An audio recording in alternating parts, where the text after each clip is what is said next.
We go. So announced. This is the January 21st meeting of the New London Housing Commission.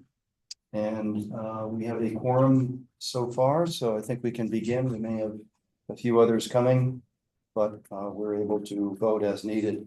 I will let you know that when we get to the end of the meeting, we also have a governance issue related to election of officers, which our rules of procedure calls for us to do every year, as a reminder. So make sure you don't leave before the end of the meeting. That's a joke. Thank you for coming. Cold day today. I knew it was cold because I let the dogs out to do their business before I came to the meeting, and the older one looked up at me like, do I have to go outside? Usually he just tears out. So we know it's a little chilly, but thank you for coming. Following a procedure that our select board, and I think our planning board may do as well, I think is a great idea, is I'll first open it up to for public comment, discussion of anything that we've been covering in the past or that we have on the agenda, anything that that the public may have to mention or be concerned about. So please step up and identify yourself. We are recording. Thank you. Turn this on. Is it on? Thank you. My name's Justin, resident of New London. But, since this is budget season, I know I heard you say that the amount of money that the housing commissions are going to be spending this year is much less than last year. So I guess, but even where does it go to last year and what's it going to this year? Was it to that Upper Valley Lake Sunapee Regional Planning Commission? Was that where the money was going last year? Well, you've asked me a town budgeting question because that relates to the town's commitment to, I believe, be a participant in the Upper Valley Lake Sunapee Regional Planning Commission as a member, a supporting member. And I think Adam is probably best suited to answer this because at one point he was an employee there and is also a terrific liaison with them. So, but Rich, are you asking specifically from the Housing Commission's budget? Yeah. Right. So the dues for the Planning Commission do not come out of the Housing Commission's budget. Okay. That's a totally separate line item in the budget. The Housing Commission could hire the Planning Commission to consult on something, but to my knowledge, that hasn't happened in any previous budgets. I don't know if you're thinking about Renee that used to come to some of these Right. meetings. That was a grant that the Regional Planning Commission had on a much wider regional basis. And so they were funding her participating in different communities' activities. But that's not anything we paid for. We got some stuff out of that funding, like the postcards and things for the last forum. As far as what comes out of our budget, it's the recording secretary to do the minutes, whether they're here in person or whether they do them from the recording. We do have, I think it's 6,000. I wasn't prepared for this, so I don't have it here with me, but I think it's what it was. I think it's 6,000. 5,000, and that like a 1,500 went to that person. Then there's another $5,000. I guess is that I think I overheard somebody once say that like the event for Colby Sawyer costs 2,500. So those funds have been coming out of the grant funding from the HOP grant. So the grant that is paying for our consultants also took care of the expenses related to those events. There was some work that the Resiliency Planning and Design did last summer that was prior to the grant funding being available, that we did use some of our annual allocation for. I don't remember off the top of my head exactly how much that was, but as I'm sure you remember, the HOP funding got sort of stuck at the state level. There was some state level politics at play, so we were not able to start as early as we wanted to. So we utilized some of the funding that we had in place from our FY25 budget at that point. Yeah, if you let me use round numbers because the details are not hugely important, but our budget, our municipal budget was about $15,000 plus some costs for secretarial services of minutes, etc. And as Adam said, we used a predominant amount of that for the study that Resilience Planning and Design did with the geographic information system, melding the tax records with the mapping, and that tool will become surfacing again for us fairly soon as we integrate it in what the HOP grant is doing. And as far as the next fiscal year, we put a request in for roughly 5,000 plus secretarial services. Because we knew we weren't going to need it, but we wanted to have a reserve available in case what we wanted to spend didn't exactly fit the HOP grant criteria. Because we put forth a program and it's very clear and it fit exactly what their offering was. But there may be a digression of to a small degree. They might say, well, we really can't cover that. So I wanted a buffer in case we got caught. So we only use what we need. And if I don't have the sentiment about spending it, because if we don't spend it, we won't get anything next year. That's not my approach and our approach, but to spend each dollar wisely and to fit strictly within our mission. Okay, thank you very much. Also, different topic question. So I know me and some other people have submitted questions electronically on the webpage that you all provide, about as home, but we still haven't gotten responses. I didn't know where that is in the process. Well, we've collected them and as you know, we put out, I believe you registered at the last event, you put your email list down, your name on the list when you signed in at the door. We put out a piece, 2 or 3 pages, which tackled some of them. Of course, it was quite voluminous, the number of questions. So we tabulated them and tried to consolidate some of them into different topics, and we'll be talking about those in the future as we go forward. But I'm not talking about those, I'm talking about the ones I submitted electronically. Well, it's in the same category. I mean, we had I don't know, 25, 30 questions per se, each one worded specifically the way they'd like an answer, but we don't have the resources to individually write, separate emails and separate answers. So we're trying to consolidate them into topics that we can address categorically. Okay. If you'd like to talk individually, Okay. I'm available. We can talk as well. So I appreciate your caring and interest and pursuit of getting details out that we need to have out there. Okay. Thank you very much. Thank you. No other public comment, then we'll proceed. Thank you. Next is an opportunity to work with our friends at Resilience Planning and Design, and excuse me. Also, I'm pleased to see again surfacing via WebEx or Zoom an old friend, Mark Fougere Planning and Development, whom we know well, and it was a terrific help to us. And Steve and Mark are working together now, sort of in this next phase, and we'll be discussing today. So I'll turn it over to you, Steve and Mark, and please proceed. All right, Peter, I'll just give an update on some of the communications that have happened since the November forum to those participants. And I think I have a follow-up to Richard's question as well. So after the forum, you may recall at the forum, we collected email addresses for anyone who would provide them.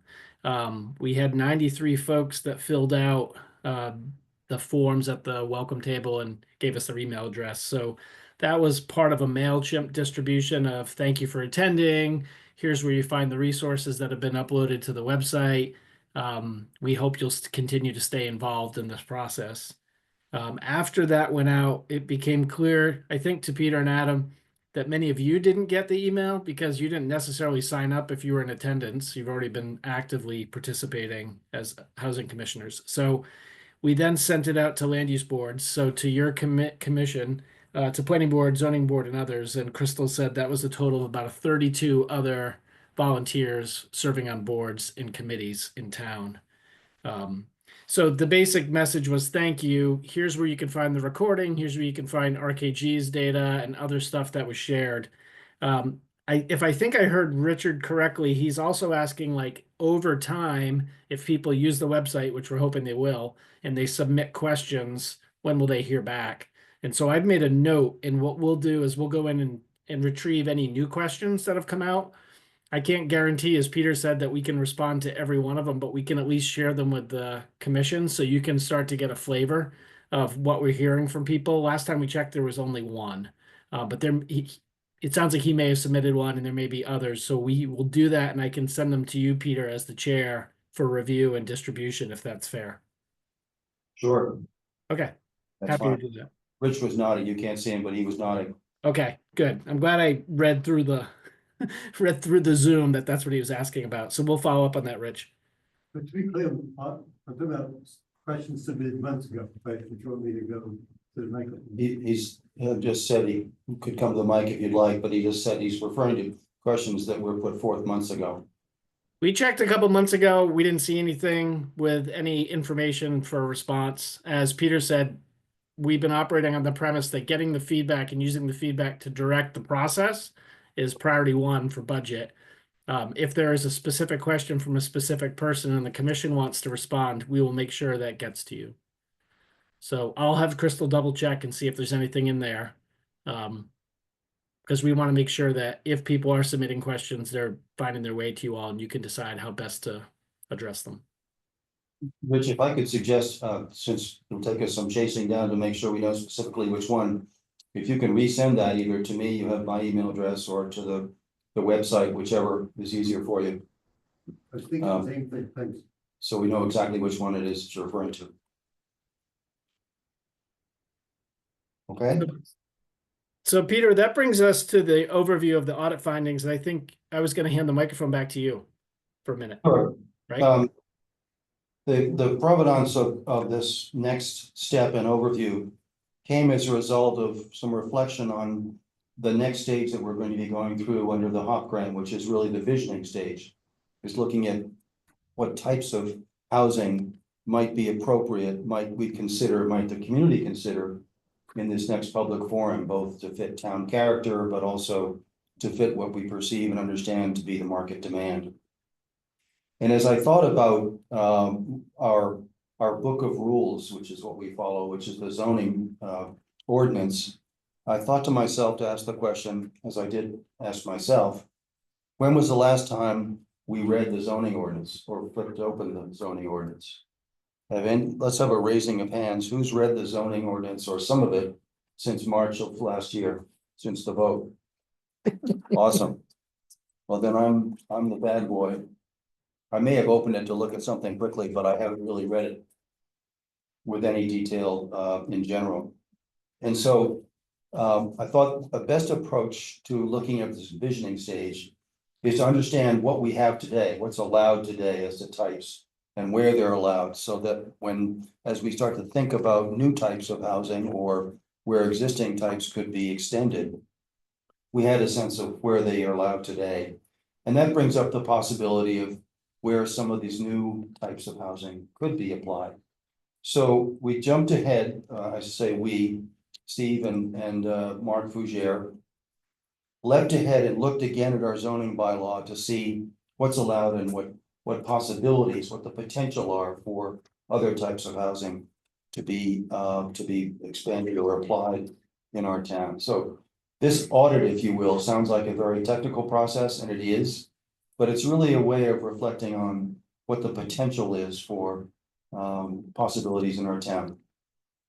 The next step after that, after we look at sort of what's possible, is to bring in the wonderful tool that Resilience Planning and Design put together, which was melding our tax records with a mapping software. You remember seeing it. We had a number of sessions here in this room and other places to understand specifically by reference to our tax records what existed today and where there was potential. So the next step after we look as an overview at what we own today as far as an ordinance is to put a little bit more of a reality check on it by saying, okay, if you want to consider this and such opportunity, what's the effect? Does it mean we might get 1 unit, or we might get 2 units, or we might get 1,000 units? What's the effect of it? Because you really need that in order to think, even from a general standpoint, as to what makes sense, what are we considering as possible. So again, this audit, this can sound pretty technical, but it's all by way of trying to start to understand a bit what we have and some opportunities for going forward. So a little long-winded, but I want you to understand that it's not putting the cart before the horse. It's by starting to introduce some reality to what we have. How'd I do, Steve? All right? I think you just summarized our entire presentation as succinctly as possible. That was excellent. Well, thanks. It's up to you now. Great. That's a hard act to follow. Okay, I'll go through this. What we wanted to do today was really to give you as commissioners an overview. There is a Word document that's a companion to this that we will send out after. So you can start to look at the details a little bit more. But we want to give you a kind of a high level sense of what Mark and I saw in the zoning, things that were clear to us that maybe were surprising, like how many places maybe you allow 2-family homes or other kinds of residential uses, and then gaps that we see as consultants working on your behalf, that could be possibilities to explore. And at this point, we just want to look at all those possibilities. You might think of others, and so we'll pause and have some discussion at the end, and then we'll be revisiting this again at the next meeting ahead of the April forum. So you'll have some time to look at the report, look at the slide deck, and give it some additional thought before we meet again. Does that sound like a good way to proceed, Peter? Sure. Sounds Okay. great. All right, so just going to go through the slide deck to help you understand a little bit about what Peter just nicely summarized. An audit is as boring and technical as it sounds, but it's not rocket science. Mark and I basically split up and worked independently and then came back together and shared our observations and then shared them with Peter and Adam last week as a dry run. So we were primarily looking at the 2021 master plan and focused on housing-related issues and recommendations. What did New London say about housing needs and housing strategies or ambitions? And it was an excellent document for one, so that should be said. We then took those findings and we looked back at the 2024 housing existing conditions data that we got from RKG and the information shared at the forum by both Allison and Zach. And we kind of used those as an additional lens for looking both at the master plan and then looking at your zoning. The intent is really to find out where the master plan and the zoning either support and work in combination the way they should or run counter, where your zoning may run counter to your vision or your master plan actions or needs. And so that was kind of the outside goal. Within the master plan, we found plenty on housing in the vision statement and the vision statement actions, and we found some very specific strategies and recommendations that were described. If you haven't looked at the master plan in a while and you want a primer on any of this, it's an excellent place to start. That has a very New London lens. But the idea of a form-based code for your most developed portion of the community is highlighted in there extensively and kind of spelled out as a concept. Affordable housing and workforce housing are both advocated for within the plan. And actually, our favorite, detached accessory dwelling units make an appearance in the master plan. So this is now only 4 years old and is a lot, helped me understand a lot how you all came to be the group that you are, how citizens have become involved, maybe where we've run into some challenges and maybe a tool that was identified ran into some differences of opinion, but it had been laid out in the master plan. So you might also remember as part of this review, I get to share this with Mark because he wasn't part of phase one, but he'd worked with you before we did, that we identified these 5 key findings: a lack of variety of housing types, rising home prices, vacancy rates, especially the low inventory aspect of vacancy rates, aging housing stock, and affordability challenges. So we're trying to keep these in mind as we're looking at the zoning. To what degree does New London address these now? What other opportunities do we see as outsiders that we can bring for your consideration? And the last part I wanted to share about phase one is, you might remember one of the last meetings we had on phase one, we had identified through public comment and analysis a series of these possible housing types.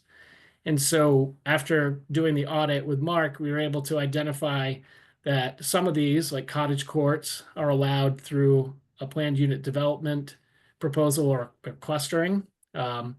Two-family homes are allowed in most zones. That was a nice surprise to see.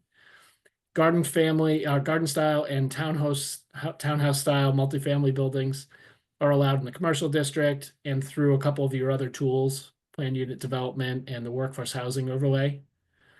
And then we also saw conservation subdivisions were mentioned by some folks, and you have a cluster provision. It sounds like from talking to Adam, you've actually had some cluster subdivisions, so you have experience with that. Senior housing, there's a way to do it, but it has to happen through planned unit development or workforce housing overlay currently. I think you're all up to speed on accessory dwelling units and that the attached ones are allowed currently.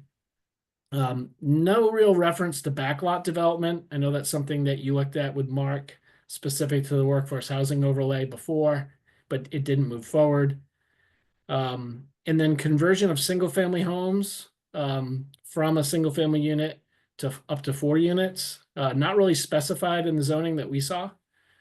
And then also thinking about other ways of configuring multi-unit structures. We talked about this concept of big house, little house, back house, barn. There's no design criteria to lead to something like that here. If that was something that New London was interested in pursuing, we'd want to develop it in the future going forward. All right, so that brings us to the ordinance itself and our findings about the ordinance. These are just potential changes. They've been identified, as Peter said, for this kind of visioning phase where we're kind of putting it all out on the table. And you might decide some of these things are not good near-term opportunities, but we don't want to lose them. And we want to just document them and make sure that you have them available to you as things go on and the world changes. For us, it really does provide a baseline understanding of what exists today that we can communicate. And then a menu of options is really how we're viewing it. And then what we want to do is, after engaging with the public again in April, we're hoping we can start to work with you to prioritize which regulatory changes, if any, you want us to focus on for phase 3.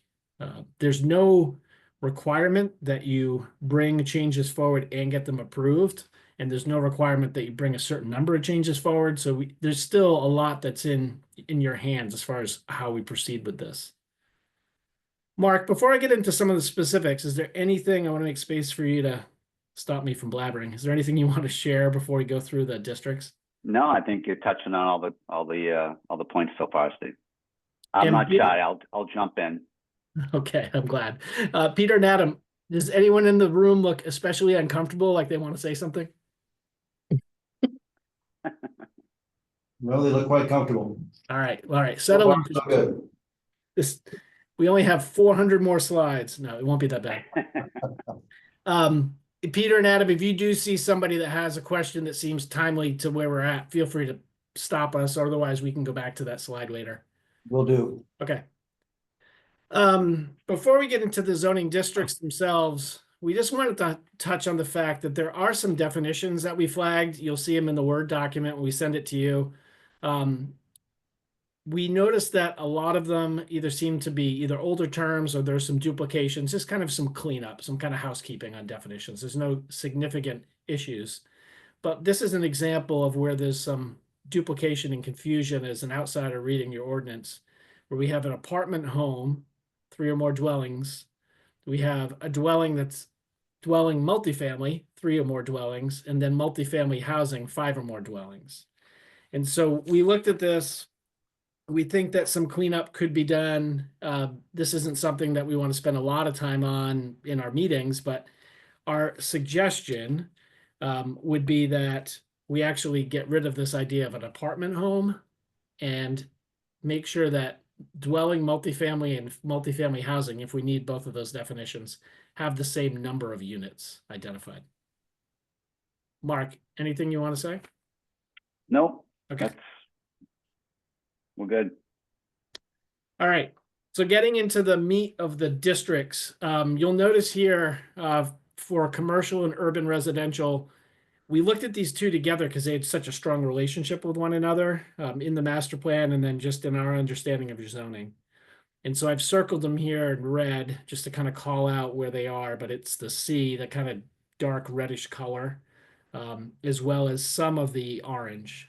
And that's both in the center of town and out by Pleasant Lake. There's a small area of this.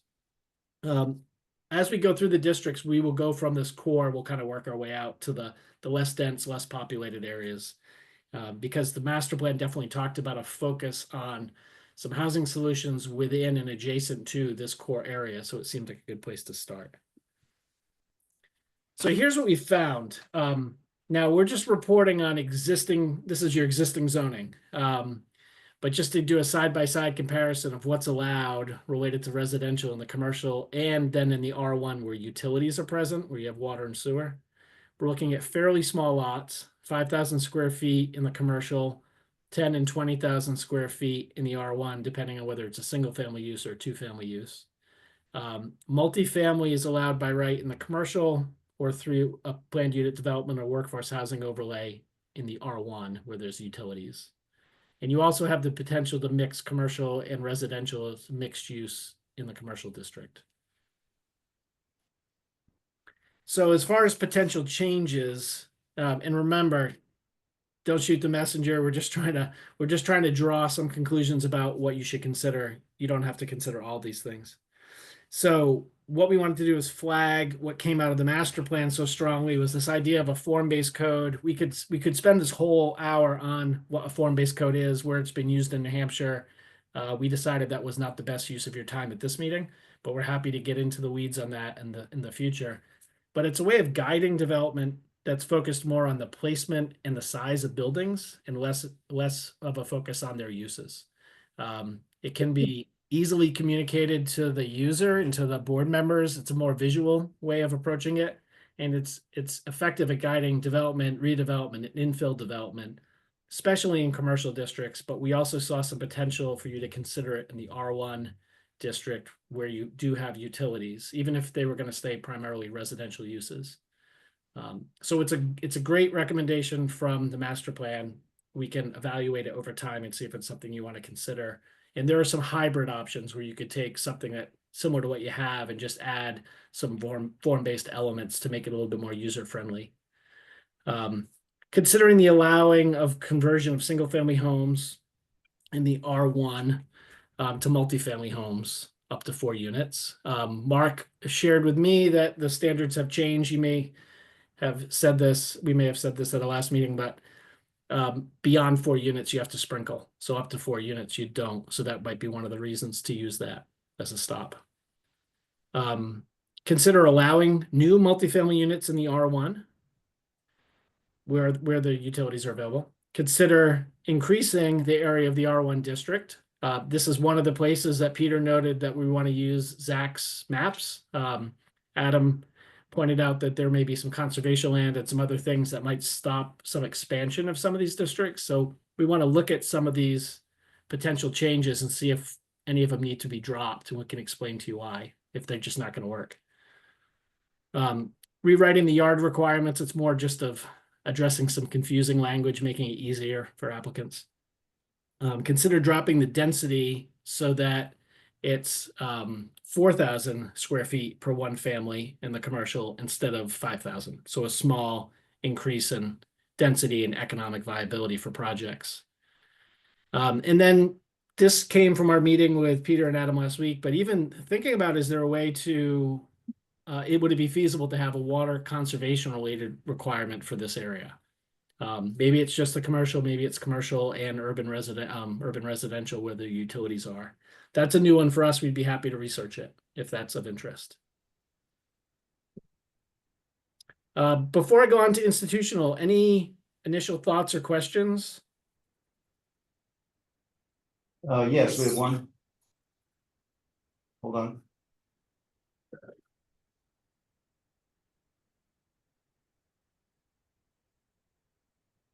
So this is Bill Howell.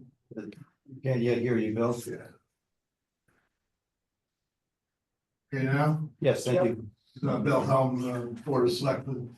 Has there been discussion with your consultants about the lack of, water capacity in the area we're talking about here for the foreseeable future? Well, all I can suggest is that they're fully informed. As far as asking them what we might do about it, I'll leave it up to you, Steve and Mark. Yeah, there's nothing we can do to address it. It seems like it's a fairly monumental issue that, Bill, you would know more about than I would. But we still have to look at what potential zoning changes could work. Currently, you are allowing people to hook up to water and sewer. Sewer, yes. Sewer, we have plenty of capacity. The water is obviously the issue, as you're aware. The water precinct has denied connections. This is where, Bill, when I brought up the topic of the water conservation related items, thinking that one of the key issues with the Twin Pines project is that they're designed to a level that is far more efficient than what the industry standard is for a unit of their size. And so there's sort of a mismatch between the allocation that the project is saying that they're going to need versus what they actually think they're going to use. And so is there a way for us to incorporate something in the zoning ordinance that holds any new development, regardless of what our water capacity becomes in the future? I think hopefully this is a good lesson that we should be conserving, even if we think we have plenty of water. And so is there a way to say that passive house standard, maybe, which is what the Twin Pines is developed or designed to, is actually the requirement to achieve these densities? Obviously, that's making an assumption that the water situation improves at some point, whether that's 5 years from now or 20 years from now. As far as the immediate term, I don't think that we have obviously figured out a way to address making changes in the zoning ordinance while simultaneously not really having a lot of control on the capacity at the water precinct. I think that's something that when we get into actually debating which one of these merits moving forward with, that'll be a part of that conversation to weigh, is it areas in the R1 where wells can be utilized that maybe it's focused on? Is it maybe there's some areas in our commercial where wells can be utilized that are away from where it's been contaminated? I think those conversations will have to happen. So I might encourage you tomorrow evening. I'll be reporting on extensive discussions that were held between Twin Pines and the Water Precinct and the Department of Environmental Services a week ago Monday. We'll be discussing those the town tomorrow night. It doesn't look easy to imagine having municipally supplied water in the near future. Understood, and thank you for that hard work, Phil, on your part in the select board. I would add that our mission, our charter, if you will, was to advise the planning board and the select board on ways that there can be amendments to zoning and land use ordinances in the town to try to encourage the kind of housing that the town needs. And the need is something that needed to be determined before we could go forward, and we've done that. And eventually we'll be looking at whether regulatory changes we can affect. What we can't affect as a housing commission is a water supply, but we certainly can watch it and try to support what measures are taken, including conservation, as Adam has suggested. So yes, we have one other comment here.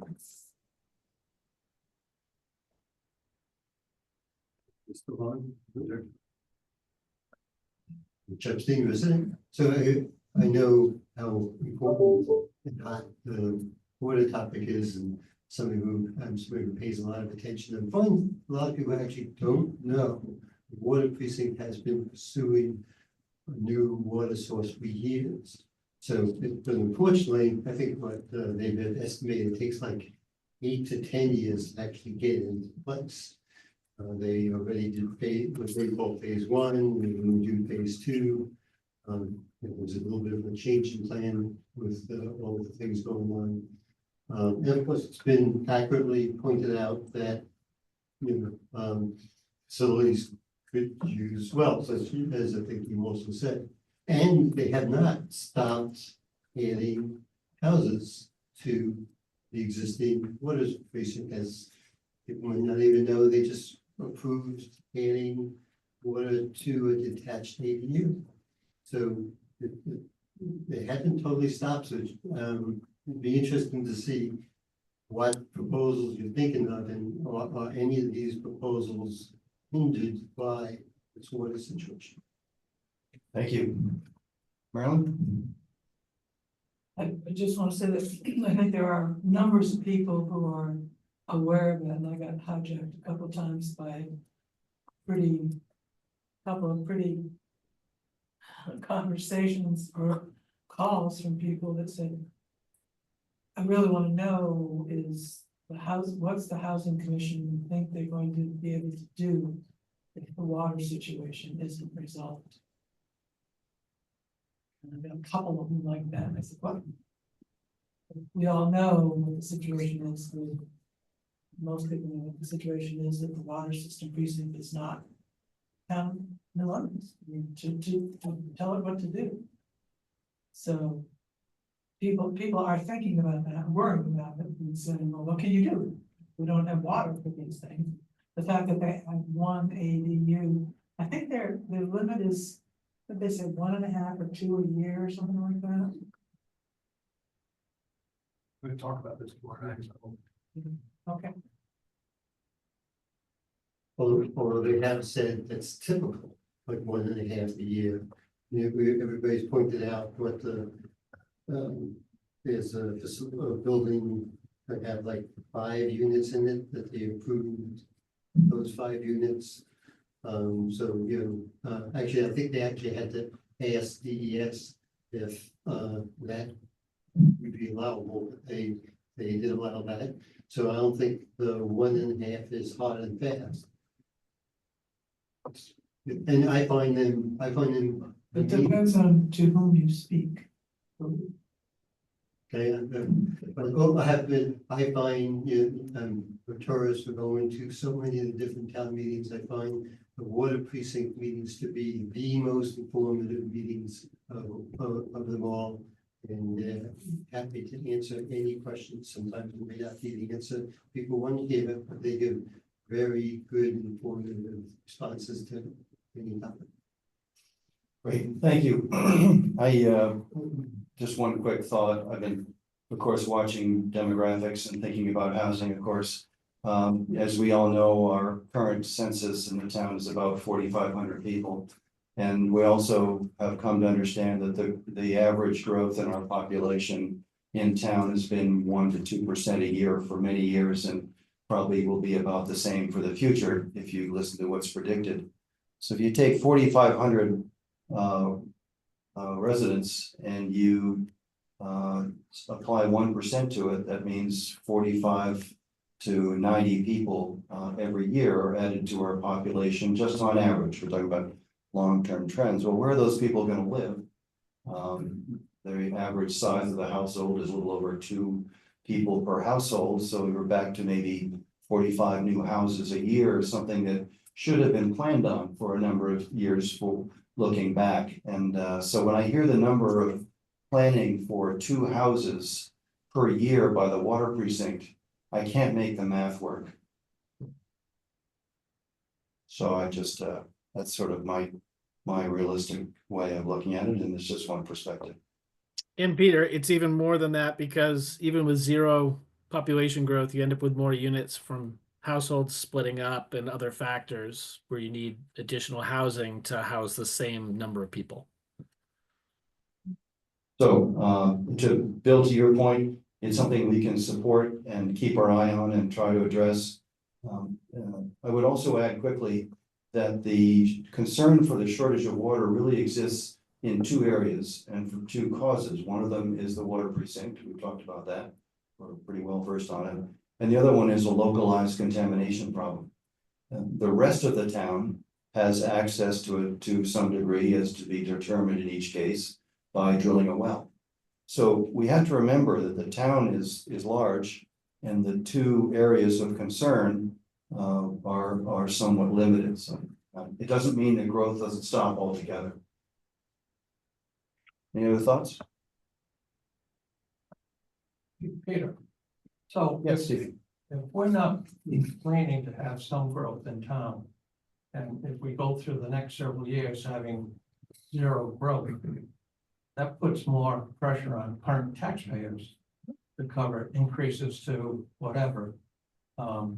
And puts even more urgency on getting a Twin Pines type development built. Not only because it's gonna bring in workforce housing, but it adds to the tax rolls and increases the revenue base. And simple math, but we can't put our heads in the stand and say that, we wanna go back to the, whatever, fifties and have a nice, conservation land and have the current level of housing. Because we're just gonna become a town of, hedge fund owners, multi-billionaires. Point well taken. As I think of it, just mathematically, when the tax rate's determined, it's determined by taking the amount of money the town needs, it's approved by the town to spend, divided by the assessed value of all the real estate in the town. And if that denominator does not grow, just to your point, I just think of it mathematically, then the net effect is greater tax burden on the existing property values. So, point well taken. Anybody else? Great. Steve, Continue? Yep. please.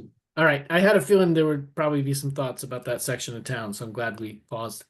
The institutional districts, so continuing to work from the center out, fairly small areas, allow the same type of residential uses as whatever they are adjoining. So whether it's R1 or R2 dictates whether they can have single family and two family uses. Multifamily is allowed in these areas, but only through the planned unit development or workforce housing overlay. And so because this is such a small part of town and many of these areas are occupied with other uses that relate to the college, the hospital, the theater, we didn't see a lot here aside from considering allowing multifamily housing in these districts if there was an opportunity to do it, to allow it by right. But these are fairly small areas, not a big part of your solutions going forward. The next district, as we get off of utilities, residential district 1 without utilities and residential district 2, we looked at these two together as well. So we could do a little bit of a comparison. So what we see there now is 2 acres for single family in both, 2 acres for a 2-family in the R1, but 4 acres in the R2. Multifamily through a workforce housing overlay project in either, and no mixed use, primarily just focused on residential uses. So for consideration as we go forward would be allowing the conversion of some of the large existing single family homes that may exist in this area for up to 4 units in a multifamily. So if you can picture some of the bigger homes that have the potential, and this was something that as a concept that we've talked about a little bit. Another idea would be to reduce the lot size to 1 acre across both districts. And we also wanted to point out, consider allowing the 2-family structures on the same size lot you would require for a single family with an ADU. That's in effect a 2-family, although they're different sizes. And this is something that other communities are looking at as well. And then because you have a cluster subdivision ordinance that has been used, you could also, for new subdivisions, consider incentivizing or even requiring the use of the cluster for new developments in these districts to try to better balance the use of land for housing and for open space. Moving further out to the light yellow area, the agricultural rural residential district. Currently, this is also 4 acres. 2-family unit would require 8 acres. Multifamily is not allowed here. Mixed use is not allowed here. So potential changes look somewhat similar, allowing the conversion of a single family home into up to 4 units. Consider reducing the lot area down to 3 or maybe down to 2 acres. Consider allowing multifamily on the same size lot as a single family with an ADU. So not asking them for twice as much acreage for a duplex. And then considering incentivizing or requiring the cluster provision again. I mean, These areas are primarily going to be single-family homes, but any opportunity for a duplex or for a fourplex in an existing building will add to some housing solutions for folks. And then moving furthest out, beautiful parts of New London as well. Looking at the conservation and forest conservation districts. These are large lots, as you know. Two families not allowed, multifamilies not allowed. Just focusing here on the allowance of a single family home to be converted to up to 4 units. If you have a multiple 1,000 square foot home that could accommodate it and follow building code for guidance, it seemed like a place that we could allow folks who may be in a rental or in a condo that's a higher density situation in an existing home to have access to these open spaces as well out their back door. Steve, just to stop you there for a second. Please. You said building code would be the guidance. What do you mean by that? On the size of the actual individual units within the multifamily home. So is there building code guidance as to what that size would be right now? Are you asking me or are you looking at Adam? No, I'm asking you. Yeah, sorry. I would say yes. Mark, do you want to share anything else on that? No, I guess, with the change last year, Peter, with the, on the building code, not requiring sprinklers, this opens up a possibility for these conversions to occur.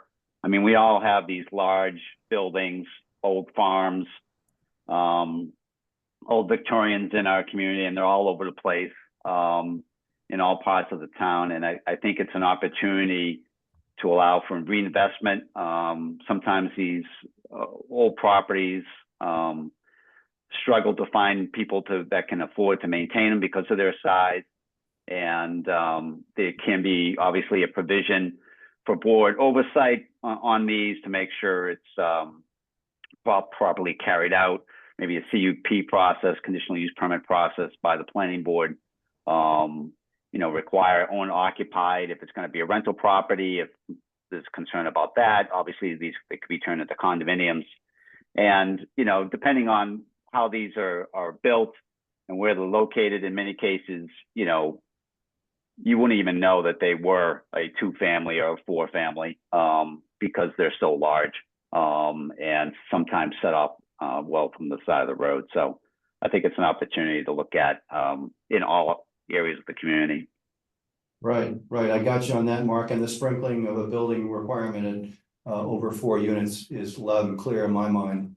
I thought you were referencing that building code had some restrictions on the minimum lot size for each unit that you might create. And DES, you could that would be tied really to DES standards, Peter.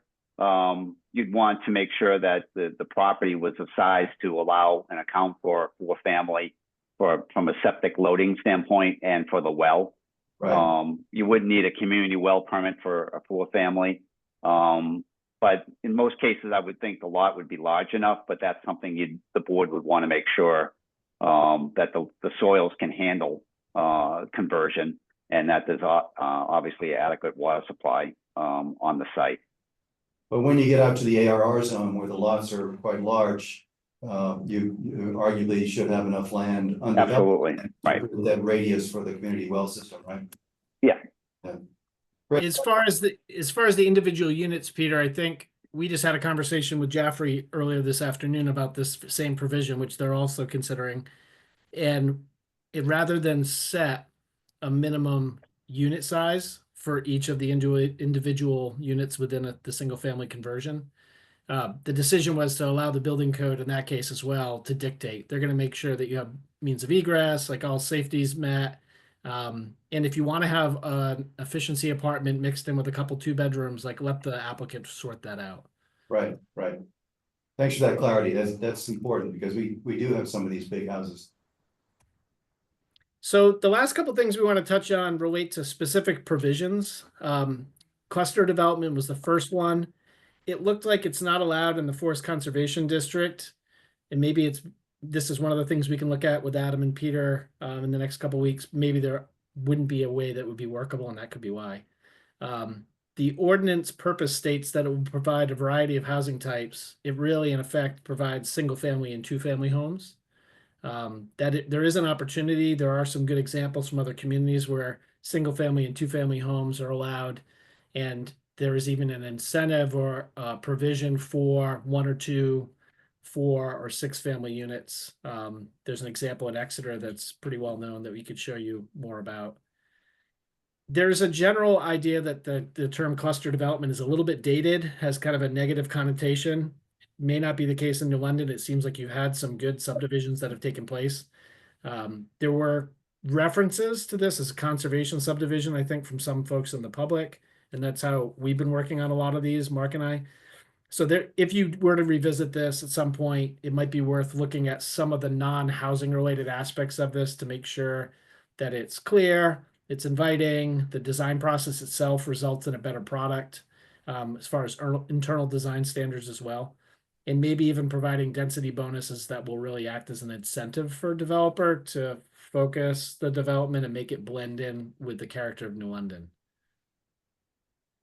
Planned unit development is kind of like the brother or sister of the cluster provision in your case. It appears that it focuses more on areas where water and sewer may be available.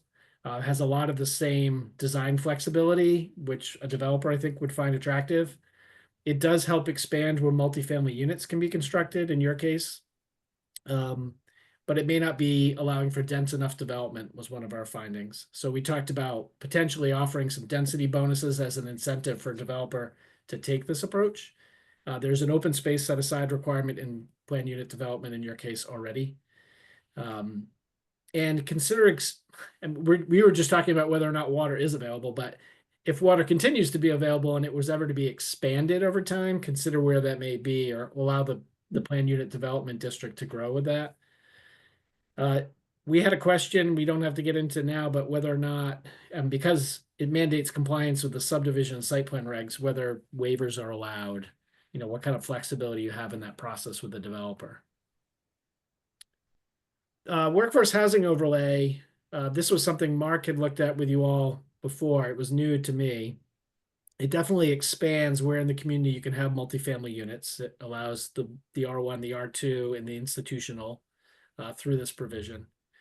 It's definitely looking to encourage the creation of workforce housing. It allows townhomes if no more than 5 units are in a building. And Mark, I'll let you talk to this last one, but it appears that, typically we want to encourage as much workforce housing as makes sense, but sometimes the standards and the regulations kind of work against the economics of developing these projects. So we would actually suggest that we decrease the percentage of set aside down. But do you want to speak to that? Yeah, I mean, this is something that we started to flush out recently in another community we're working in, and one of our assignments was to look at this issue, and we generated some pro formas on projects. And since COVID, the cost of construction has just been escalating to a point that is really crushing the ability to bring this type of thing to market. And one of the barriers that we saw in this community is that the set aside was so high, especially on the rental side, it was actually impossible, even with the density bonuses that they were getting, to make a project pencil out. There was just no way with the rent restrictions that workforce housing rental units have to make the numbers work. So we may want to take a look at that and see if bringing the percentage down, which obviously goes against the grain a little bit because you want to encourage workforce housing. But if the calculus today, because the construction costs are so high, no project's going to come to market, it would better to have a project come to market with a lower set aside than not come to market at all. So that's something we want to take a closer look at. And then the last one we looked at, which we saved for last so that you wouldn't turn off the computer and stop talking to us, was accessory dwelling units. We don't know to what degree you're all still feeling banged up from last town meeting, but we wanted to just look at what you allowed today, within or attached, limited to 2 bedrooms and 1,000 square feet. These are the proposed changes from last year that I had worked with you on. that did not pass, but allowing attached or detached, prohibiting the use as short-term rentals, allowing possibly more bedrooms, and increasing the square footage limit. I guess we just want to have you think about over the coming months whether you have interest in pursuing any of these again. There's a good possibility that there'll be some legislation coming your way that may continue to kind of ramp up the ADU requirement in New Hampshire, but nothing's changed as of yet. And so one other change that we wanted to add in, now that I have the benefit of Mark's involvement as well, was this idea of considering allowing an ADU by right with staff review instead of having it to go to the planning board. So you're that very first ADU, and maybe for now it's the attached or within your existing unit, but allowing it to go through the process with staff instead of having to go to a planning board meeting, just for consideration. With that, Peter, we want to bring it to discussion and kind of just hear any initial thoughts before we move on to other agenda items. Any thoughts? Visceral reactions? I'll offer my quick thought on ADUs. My aspiration and hope about this HOP grant was that we would start from scratch and look at a lot of data, a lot of demographics and land use plans, and think broadly about possibilities, and in essence, prioritize working closely with the community as to what they thought and we thought would be practical solutions, and not to start by not considering anything. And that ADUs detached and attached would be part of that consideration. And working with the community, we would do that together. And if it turns out that the community still doesn't want it, or we don't think it's as good as other ideas, then we'll handle it accordingly. So that was my hope by this deep dive with the HOP grant and your work and Mark's work, that we would do that together.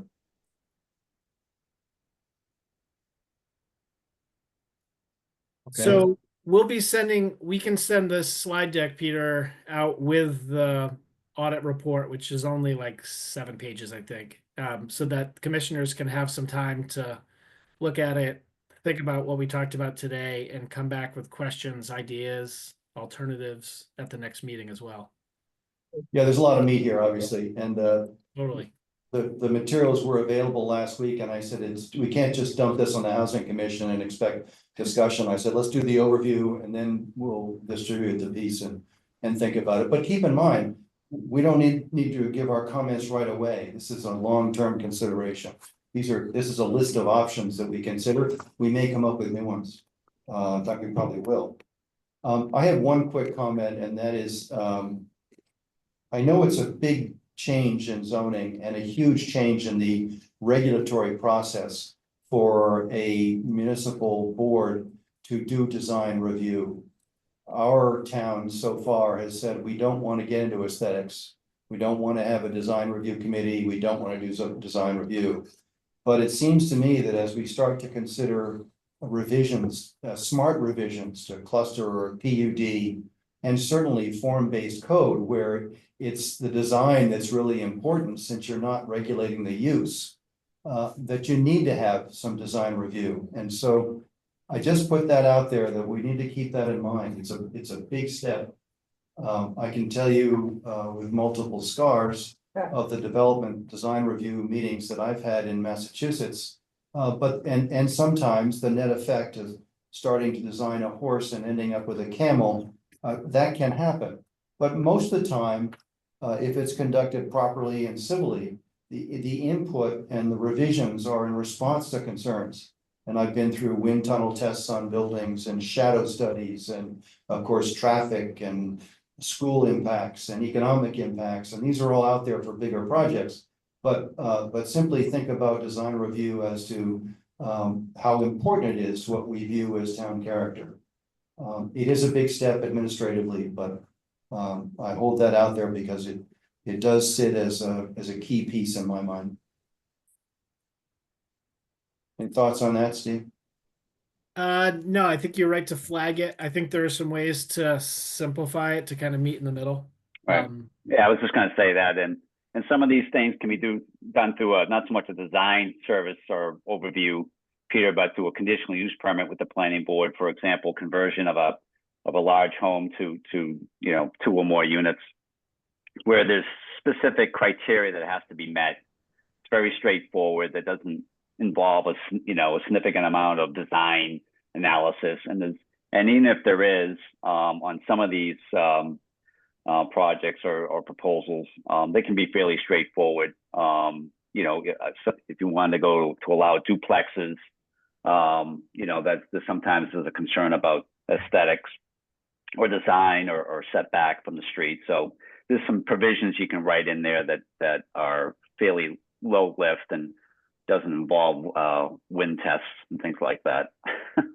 Right. But Okay. again, obviously these ideas are broad, and there's, as Steve mentioned from the very beginning, you know, there's no timetable on these that have to be adopted tomorrow. This is a list of ideas that you can cherry pick, and when it's appropriate, bring forth for strong consideration. Okay, thank you. Well done. So, Peter, the next thing we had on the agenda that would potentially run parallel to this process is to look a little bit into the financial analysis. So I'd given Mark a heads up that this came up as a consideration. I think some of the folks that are there from the public have brought this up in the past, but trying to better understand both what taxes are generated by different types of housing and other kinds of fees that are generated and what services are required. And so it only seemed fair if Mark was going to take the lead on that we give him some more context at some point, and he may have some questions.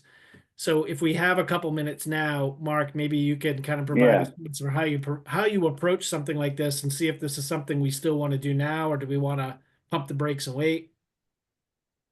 Yeah, I mean, you know, when we do a fiscal impact analysis, we look at obviously, you know, what type of revenues the project may generate, what type of property taxes, vehicle registrations, building permit fees, et cetera, the project's going to generate for a community. But then on the flip side, you know, what type of impact it's going to have.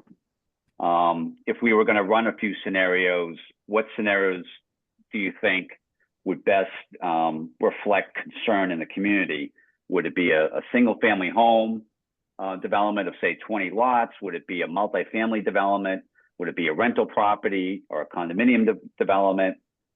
Because all of those things have different metrics as far as price point and impacts on schools, police and fire, things like that. So we didn't want to go off half-baked and do a condominium, and then someone would say, well, why didn't you do an apartment, you know, or vice versa. So, I mean, we can do a couple scenarios, but we wanted to try to get some feedback as far as what you think would be the best type of scenario to perform.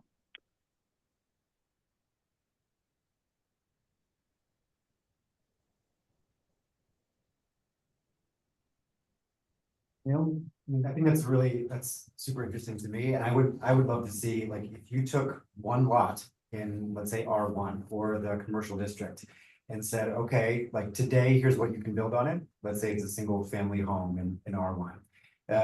And so that's our baseline for no changes are involved. You just build a single family house. This is what it generates in tax revenue, other fees. Here's the assumptions on, you know, the other side of that balance sheet in terms of school costs, et cetera. And now let's see what that looks like with a 2-family home or a 4-unit property or a single family home with an EDU.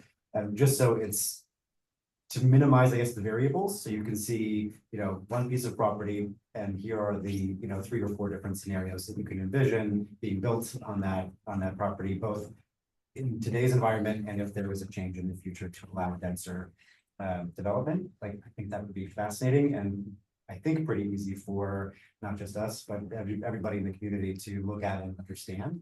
And I know that there is, I think, concern in the community. I heard it from somebody that I talked to last month, that the second you allow for more density, your taxes are going to go up. And I feel like that's a misconception. And I think if there was some modeling that would help to put some at least rough numbers to that, I think that would be extremely valuable. I would support the idea of keeping it small as to the consideration of each case too, because it's easy to say we have a Twin Pines project, and of course it's under stress right now on its success rate, but we have that as a potential, but how many more of those are we gonna see right away? It's such a limited and tight condition under which it's being proposed for development. So really, to Neil's point, keeping it smaller might be more digestible. So a 4-unit and versus a single family. Yeah, sure. I mean, I mean, this comes up always, you know, the biggest concern, obviously, is typically heading these projects is, you know, impacts on school. There's going to be 3 kids per unit, and each kid costs $30,000, and they just do the math in their heads and run with that. And, you know, reality is much more complicated than that. So, so we can, I'll put some ideas together and shoot it back to you, Peter, and to mull over some scenarios. I like to just, I'll put together some thoughts on that and send it over and just get a green light on it, and then I can run with the numbers. It might also be possible to use some of the studies you've already done in other towns that are, in our town is unique, of course, every town is. But for example, for a larger development, something the size of the Twin Pines project, if you've done something like that. Yes, yeah, that's what I was going to do, especially for police and fire calls. I have, you know, database of thousands of units, and you know, I might get some local data on school age children. But yeah, I have a lot of, you know, in-state resources of numbers I've already cranked. Right. You know, I'm just finishing up a project in Dover. So we have lots of data, a lot of data points. And that serves to answer some of the questions already we're starting to see from the forum that we conducted, and the questions we're getting in are, of course, school and taxes and sure, and the burden that we would face in the infrastructure. Yeah, and I agree, Peter. You know, doing a Twin Pines isn't really fair because that's a very special project. You know, they're going to have to get financing, and that financing is hard to find. It's not something you're going to get. You know, you might get a market rate project like that, but you're not going to get. It's doubtful you're going to get other projects of that size with that type of subsidy. So that's not going to be the norm. Right. Great, thank you. Thanks for the suggestion, Neil. I think that's really helpful. Yep. My pleasure. I just wanted to touch on outreach. So we have identified April 5th as the next housing forum. It's being advertised on the website with you know, details to come. We need to start putting some of those details together and getting the word out. Do we want to set a kickoff time, thinking about the people we're trying to attract, and not make it too early that we scare them off, or too late that we lose them? You're talking about time of day. Correct. Yeah. So far, we have been able to reserve Wheeler Hall, or Wheeler Room, if you will, in Ware Hall, right? Right. We've been able to reserve that for April 5th, which is a Saturday at 8:30 in the morning. There may be other possibilities, but tentatively we've anchored that. Does everybody there? I guess I wanted to ask the group. Do you think starting at 9 makes sense? Do you want to start at 10? What's your preference? As a father of 2 young kids, I'd say 10 probably feels a little bit better. And I would also recommend, and I think Peter, you and I have talked about this, the childcare situation should be articulated early and often, so that we have people who can come with families and who are aware of the fact that there's childcare. Because Saturday mornings, especially in April, like as sports get going, that's gonna be a toughie. Good points. Neil, we're so lucky you're with us this time. You have so many answers. Yeah, I'm here. He's good. He's good. He didn't bring his 2 boys this time. We missed them. We can take a first stab, Peter, at a flyer, and we can work with you offline on the childcare and the other stuff. We want to be able to get the word out to those participants from the November event, as well as starting to spread the word wider. And we have some time, but we don't want to wait too long. I just wrote an item to do for myself to reach out to Putnam Kidder, our rec director. And he was the one who put the idea out there, albeit a little bit late, but it was my fault for not thinking of it too. So we'll do it earlier this time and put together a larger and better known program. Excellent. That's perfect. Anybody else? Nope. So the last 2, I know you have other stuff. The last 2 things I wanted to make sure I squeeze in before we lose people. just to mention again that we're going to be coming to town and meeting with Peter and Adam to go over the maps with Zach and really go through some of the different possibilities we rattled off to you tonight and really look at the possibility, see if it works, and note some of the constraints like Bill's mention of the water tonight. Like that should be a noted constraint that might limit how feasible some of those options are. And so we're going to go through that process. So when we come back to meet with you in March, and you've had a time to look at things, we can go over it and tell you what we're looking at to present to the public in April and how we plan on engaging them at that event. We're thinking it's more of a roundtable discussion type of setup, but we need to see what transpires from our work with Peter and Adam. And so we'll be prepared to give you an overview and take your feedback and make adjustments to that event based on what the commission thinks. And with that, I was wondering, Peter, do you want to set a date for the next meeting? Or do you want to do that after? Oh, I absolutely would like to, and we need to get to that, but we have one other topic to cover before we do that, because it sort of has to be shoehorned in between. Sure. So if you bear with me for a minute, we'll get back to that on next meeting discussions. Any questions about what Steve just described as sort of the feasibility check? I mentioned in the introduction that we would be starting to use now the tool that resilience planning and design, Zach Rohinsky put together, where he melded the tax assessing records with the mapping software. This is an opportunity for the test cases to be run on some of these concepts. It doesn't make sense to consider an opportunity as just has been described if it isn't going to have any effect at all. Or conversely, it's opening up Pandora's box. So it's a little bit of reality check that warrants a work session, and we'll have a report back on some of those early, just general discussions about what it seems to indicate. So the interim time framing is this. There was some sentiment, quite rightly, from our commission that between now and April, there's a lot of time. And we have terrific momentum going so far by virtue of our forum and what we've been doing. In our hearts and our minds, we know, except for the duration from the last meeting when we really had quite a bit of a break. But we really have been working pretty hard, and our brand is to make change and to keep working and to stay in front of the community with new ideas and new information that helps us all head in the right direction. So towards that end, we talked about the notion of a storytelling event, which, mind you, this interim step would be done on our own budget without resilience planning and design. And Mark, of course, their eyes and ears are on it because they're our guardian angels, but it's something that we can do on our own. And I've talked with the Community and Consequences folks. It is an organization well-founded with information and also videos. So there is a Communities and Consequences video number 2, which is about an hour long. I watched it last night, for which a trailer has been drafted, put together. Jay Childs is the producer of it. Sarah Reitzman from New Hampshire Housing Finances is also in the organization. I've spoken with her and maybe having lunch with her and George Reagan this week, although I haven't heard back from them, to sort of get their ideas as to how a storytelling event might be done.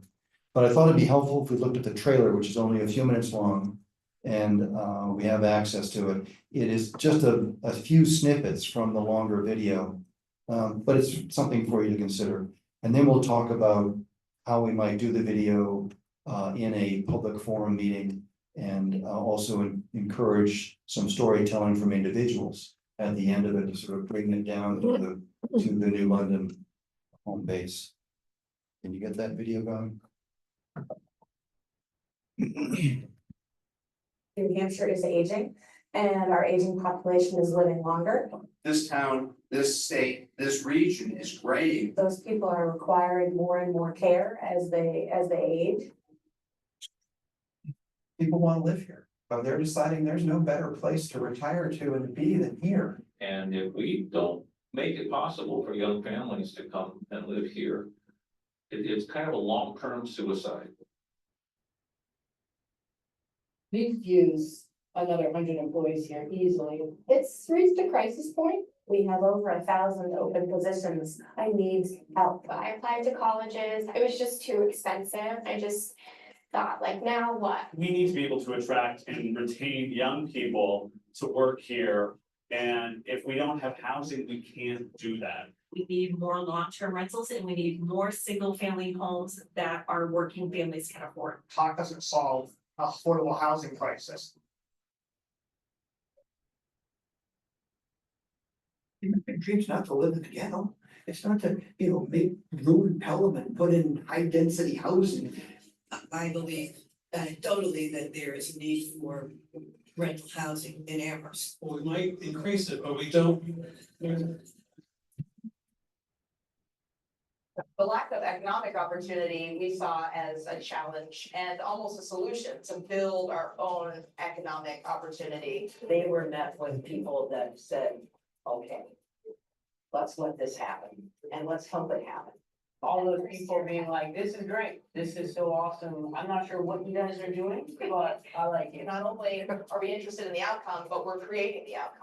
We actually have several young professionals here tonight that are running for local government.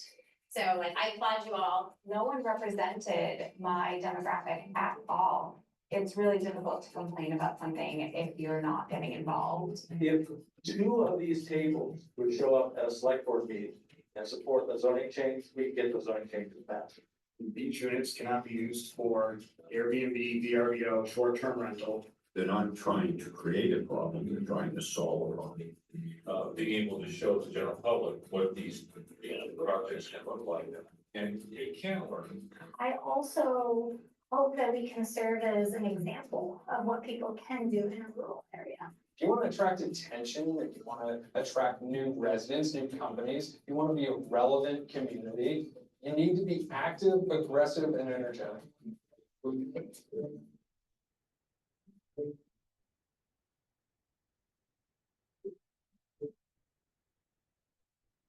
Talking about this now for 10 years. I mean, it's time.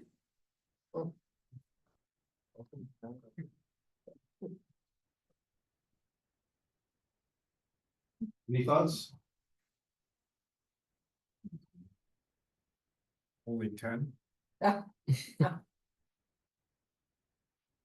The video itself actually goes through, has some of the same materials embedded in, of course, those are extracted from the longer video, but it also geographically goes through 3 or 4 different regions. And some of them are much larger than we are, of course, and that's not to suggest that we want to be like Keene or Amherst or Andover, Sweet Beet Market, but it starts to give reality to the issue of housing and the economic effect, and also the young nurse who was interviewed there briefly. Her story is expanded and it's very compelling. And she became a nurse. I don't want to give it away, but she became a nurse and has a boyfriend and bought a house together with her boyfriend. It's a very compelling story. So what do you think about the idea of using a longer video? And then at the tail end of that, this is sort of tailored like the one that was done at the First Baptist Church, Marilyn mentioned, and Amy's nodding too. And we would have 2, hopefully 2, maybe even 3 people standing up, not telling stories of hardship, like I'm desperate and I can't do anything, but here's the path I had to follow, and I couldn't find anything for 6 months and had to hop around, but I'm okay now.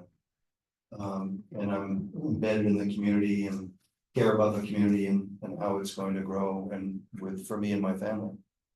How's that sound? Sound good? Yeah. We'll do it on our own. We have a budget to work with, modest and real. We don't need to spend an awful lot of money on this.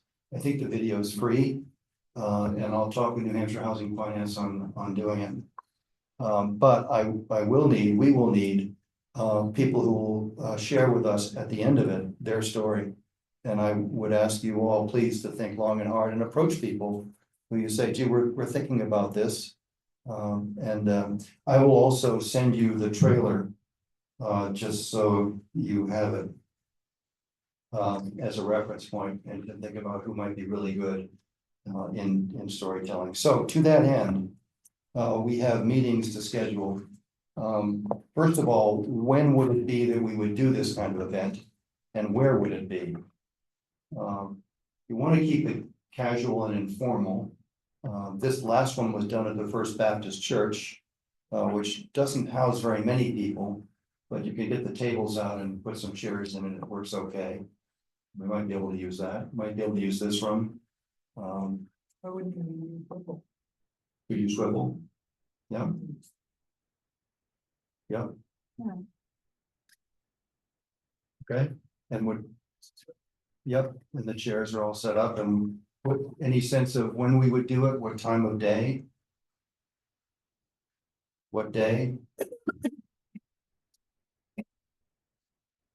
No, I would look to Neil. To help with what retired, I can do whatever I want, whenever I want. And I think the, oh, I turn the microphone. I think the answer to that comes from people who are time constrained and other things going on. Because I'd like to see this attract people who have something that's the circumstances that they're dealing. I'm not dealing. I mean, I can say, so Peter reached out to me on this topic already, and I actually have somebody lined up who I think will have a really compelling story to share. Like me, she's a mom of two kids, something of his mind, and you know, she works today for the state actually in Concord. So for someone like her, evening is going to be critical, or potentially weekend day, but truthfully, I think weekday evening is probably likely to be a better fit. So I would suggest probably a 6 p.m. or 7 p.m. Start time, and but something during the probably best for someone like her. Great, and we have to consider we're reaching out to the audience, which is the whole town, because it's every voter, but to your point, generations that Neil's talking about are missing part. We haven't seen very many of that group, so loud and clear, I hear you. Any other thoughts? I'll share one idea that I shared with Peter and Neil. I like your feedback too, but one idea I had was, could we do like a late afternoon on a Friday that we sort of played it more as like a showing cocktail hour kind of thing, that people may have to leave early, but if we were done by 5 or 5:30, perhaps they would still have their typical childcare until 5 or 5:30, so there wouldn't be another layer of trying to get coverage. If we did a 3 to 5 with sort of hors d'oeuvres, if we could ask the selectmen if we could serve wine and Whipple, which is allowed, as someone in this room was a bee serving wine last year at an event, but something to sort of like draw in with a little bit of a different atmosphere. Another thing Peter and I had talked about, and I'm not truly sure what the logistics would be, but even trying to use like Colby Sawyer's pub as the showing, some sort of other venue that makes it a little less just generic town meeting, that maybe isn't quite as exciting to come to for people. I mean, I think we'd be hoping to get people who are not just our normal town meeting attendees. And I'm not sure what the special hook is there that gets the people that are not used to coming to meetings to come, but I think if you have to get people to leave work to come, though, it's gonna be hard. It's hard. I like a different environment, but I'm not quite sure what it is.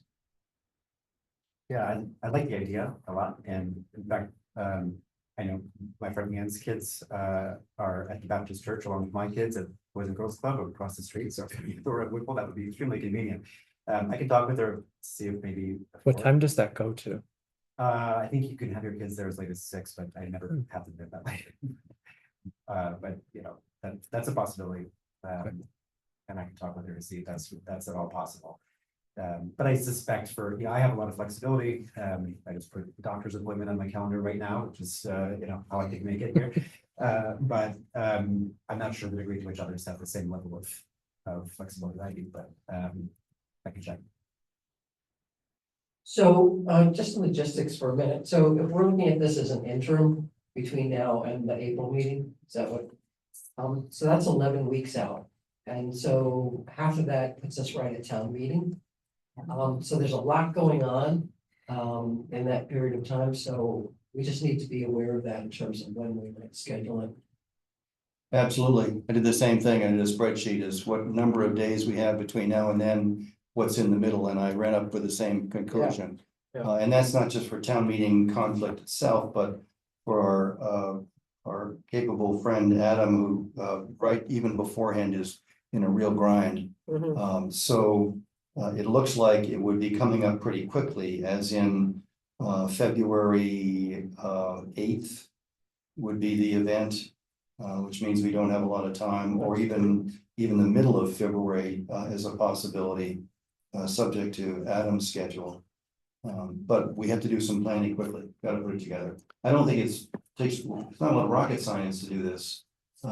We need to think about hospitality, we need to think about venue, get it locked in, and then identify storytellers and then confirm the video and make sure we got the AV capability, but it's pretty straightforward to do that. I'll mention school break in February is the week of the 24th. Yeah. Probably want to block that week off. February 24th week vacation, okay.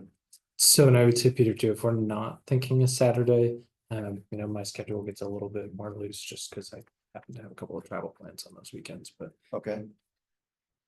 So does a Friday sound like it's viable?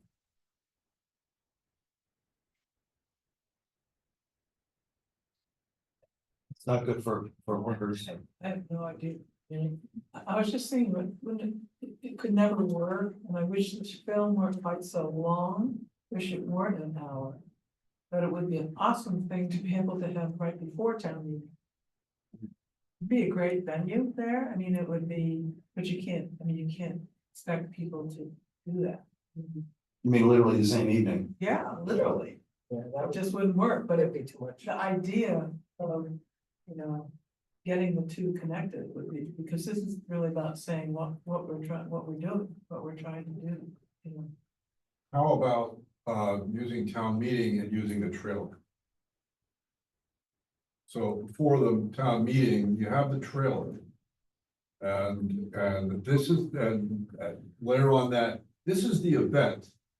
And it'll be taking place a week after, 2 weeks after, within some reasonable time frame that gets people paying attention at town meeting.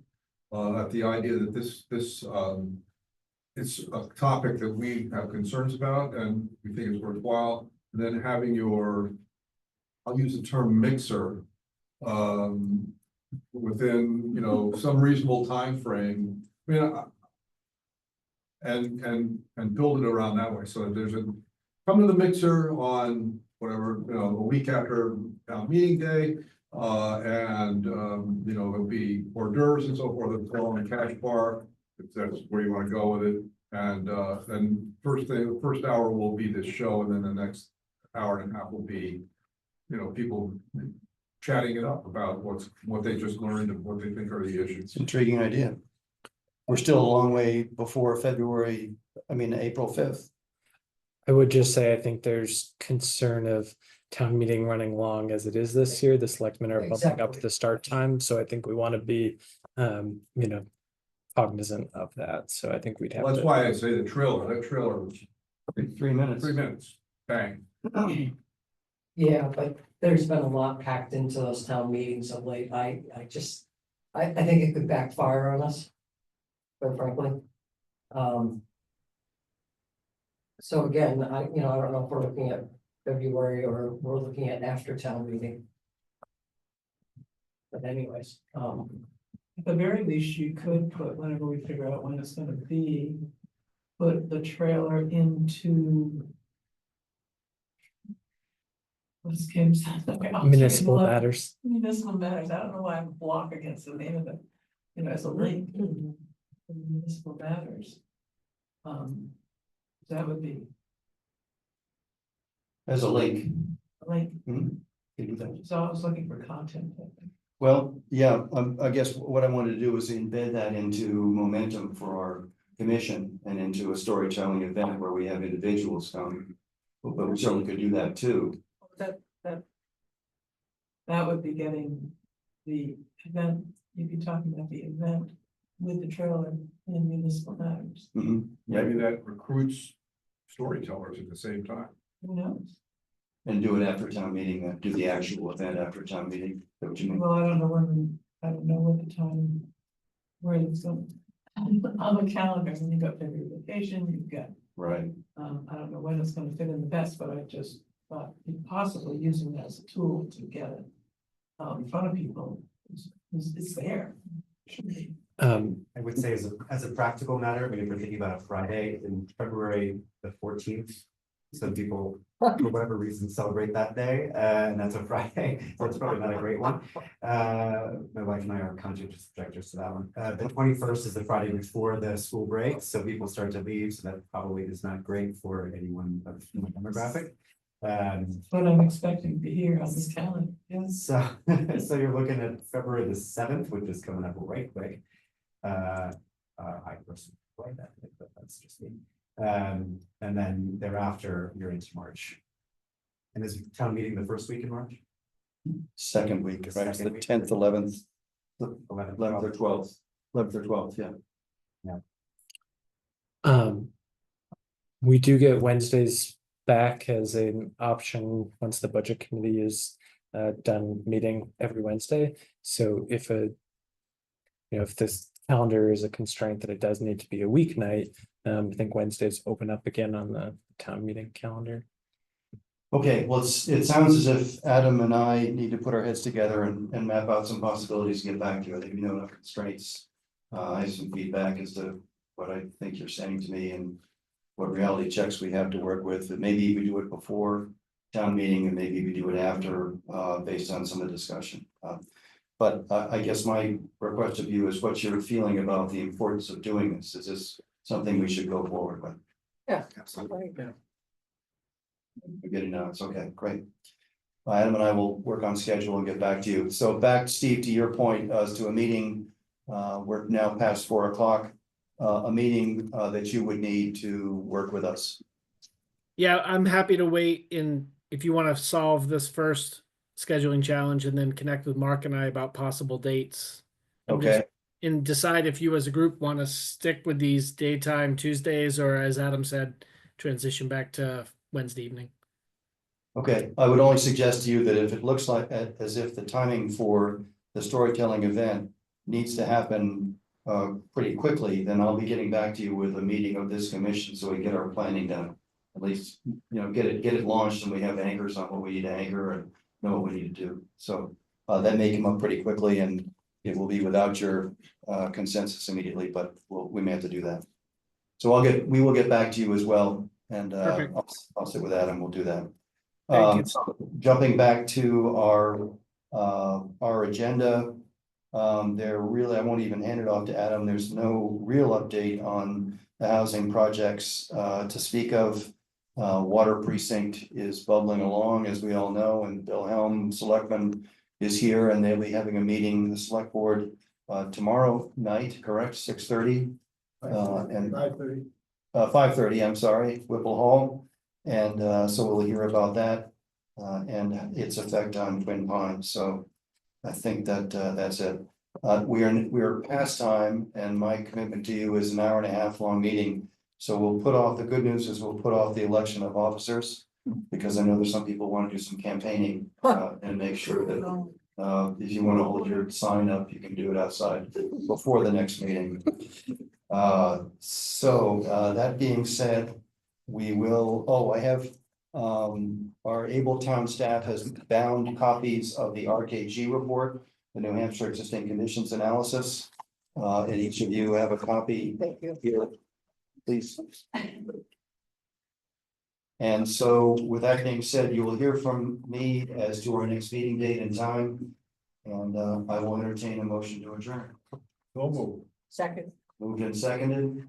All in favor, say aye. All right. Aye. Thank you very much for your time.